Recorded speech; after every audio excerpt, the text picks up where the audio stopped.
السلام علیکم ورحمۃ اللہ وبرکاتہ۔ بسم اللہ الرحمن الرحیم والحمد للہ رب العالمین واشہد ان لا الہ الا اللہ وحدہ لا شریک لہ واشہد ان محمدا عبدہ ورسولہ صلوات اللہ وسلامہ علیہ وعلی آلہ وعلی اصحابہ ومن اہتدی بہدیہ واستنى بسنتہ الی یوم الدین، اما بعد۔ معزز ناظرین و سامعین، ہم قرآن کی تلاوت کرتے ہیں، حدیثوں کو پڑھتے ہیں، علماء کے بیانات سنتے ہیں، آپس میں گفتگو ہوتی ہے، تو ایک لفظ بڑی کثرت سے استعمال کیا جاتا ہے، وہ لفظ ہے فتنہ۔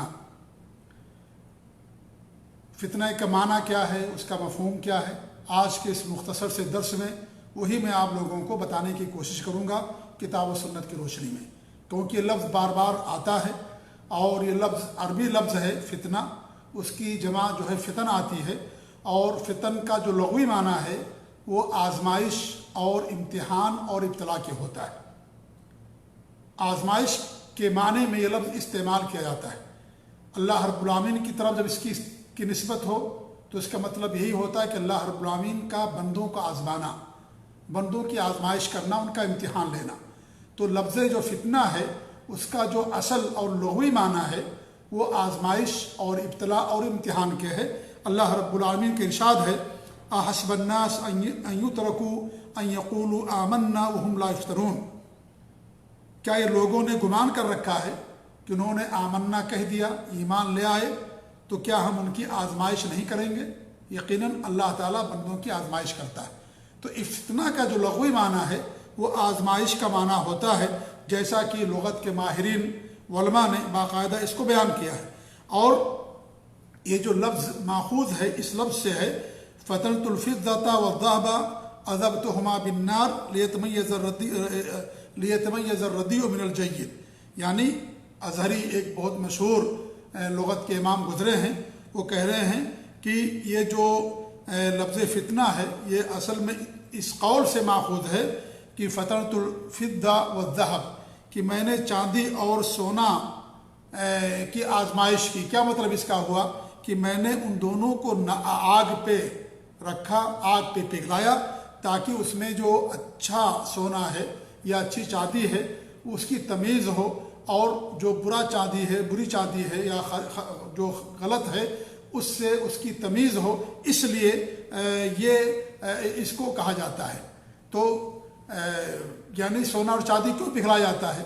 تاکہ جو اصلی سونا ہو آپ کے سامنے آ جائے، اور جو نقلی سونا ہو جو قابل استعمال نہ ہو اسے وہ ختم ہو جائے۔ تو اس لیے اللہ رب العالمین بندوں کو آزماتا ہے تاکہ اصلی مومن کون ہے، حقیقی مومن کون ہے، اس کی پہچان ہو، اور جو صرف زبان سے کلمہ پڑھنے والے ہیں ان سے ان کی تمیز ہو۔ اس لیے اللہ رب العالمین اس کو اللہ آزماتا ہے۔ اللہ تعالیٰ کا ارشاد ہے، یوم ہم علی النار یفتنون، جب وہ آگ کے اندر جلائے جائیں گے، تو جلائے جائیں گے تو چونکہ آگ پر سونا اور چاندی کو جلایا جاتا ہے اور اس کو باقاعدہ پگھلایا جاتا ہے، تب جا کر کے اصلی اور نقلی سونے کی پہچان ہوتی ہے۔ تو یہ اصل فتنہ کا جو ہے یہ معنی ہوتا ہے۔ اصطلاح کے اندر اس کا مطلب یہ ہوتا ہے کہ جو معاملات یا جو چیزیں انسان کے اپنے ساتھ واقع ہوتی ہیں، چاہے وہ خیر کی چیزیں ہوں یا وہ شر کی چیزیں ہوں، اور ان کے ذریعے سے اللہ رب العالمین اپنے بندے کی آزمائش کرتا ہے، اس کو فتنہ کہا جاتا ہے۔ چاہے وہ مال کے ذریعے سے آزمائش ہو، چاہے وہ بیوی کے ذریعے سے آزمائش ہو، چاہے اولاد کے ذریعے سے، چاہے علم کے ذریعے سے، چاہے پڑوسی کے ذریعے سے، منصب کے ذریعے سے، کسی بھی چیز کے ذریعے سے آزمائش اللہ رب العالمین کرتا ہے۔ انسان کے ساتھ جو اپنے معاملات ہوتے ہیں ان میں انسان کی جو آزمائش کی جاتی ہے وہ اس سے مراد فتنہ ہوتا ہے۔ مال بذات خود یہ فتنہ نہیں ہے، بیوی بذات خود یہ فتنہ نہیں ہے، یا اس طریقے سے کیا نام ہے اولاد بذات خود فتنہ نہیں ہے، یہ فتنے کا ذریعہ ہے، فتنے کا سبب ہے۔ مال تو اللہ تعالیٰ کا فضل ہے۔ علم بھی انسان جو حاصل کرتا ہے، جو نفع بخش علم ہو، کتاب و سنت کا علم ہو، وہ فتنہ نہیں ہوتا۔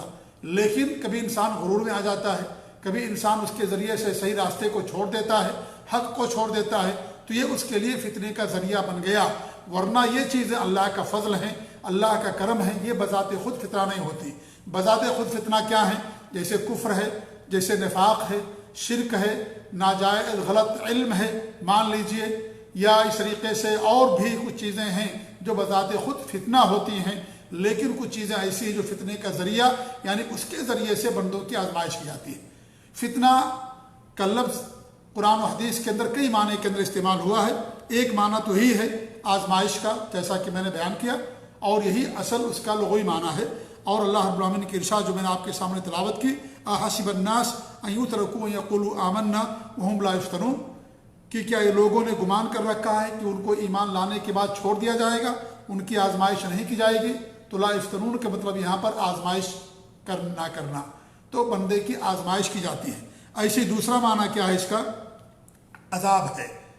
عذاب، فتنہ کے معنی عذاب کے بھی آئے ہیں قرآن کے اندر۔ اللہ فرماتا ہے ثم ان ربک للذین ہاجروا من بعد ما فتنوا ثم جاہدوا وصبروا ان ربک من بعدها لغفور۔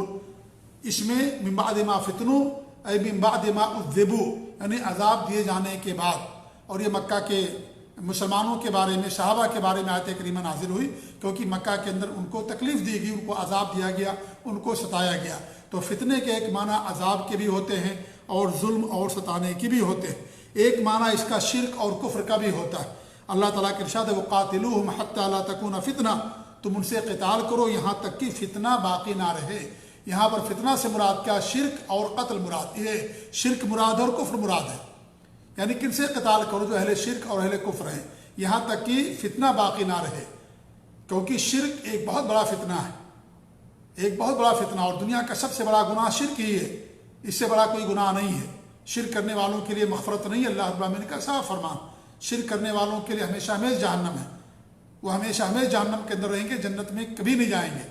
تو یہ یہاں پر فتنہ سے مراد شرک ہے، کفر ہے، یعنی وہ گناہ جو انسان کو ہمیشہ ہمیشہ جہنم کے اندر رکھے، جس کی وجہ سے جہنم سے نہ نکل سکے، جیسے شرک ہے، کفر ہے، نفاق ہے، یہ سب کیا ہے؟ یہ بڑے بڑے گناہ ہیں جس کی وجہ سے انسان ہمیشہ ہمیشہ جہنم کے اندر رہے گا اور جہنم سے نہیں نکلے گا۔ اللہ تعالیٰ کے ایک دوسرے جگہ ارشاد ہے وَالْفِتْنَةُ أَشَدُّ مِنَ الْقَتْلِ، فتنہ جو ہے یہ قتل سے سخت ہے، زیادہ بڑا جرم اور گناہ ہے فتنہ۔ یعنی مسجد حرام کے اندر یا حرمت والے مہینوں میں قتال کرنا یہ بھی صحیح نہیں ہے شریعت کے اندر، لیکن اس سے بڑا جرم کیا؟ شرک کرنا ہی اللہ تعالیٰ کے ساتھ، کیونکہ دیگر گناہوں کو اللہ معاف کر دے گا لیکن شرک کو اللہ رب العالمین معاف نہیں کرے گا جب تک کہ انسان توبہ نہ کر لے۔ اس طریقے سے ایک معنی گمراہ کرنے کی بھی ہے۔ اللہ کا ارشاد ہے وَمَن يُرِدِ اللَّهُ فِتْنَتَهُ، جس کو اللہ تعالیٰ گمراہ کرنا چاہے اس کو کوئی ہدایت نہیں دے سکتا۔ ہدایت دینے والا کون ہے؟ اللہ رب العالمین۔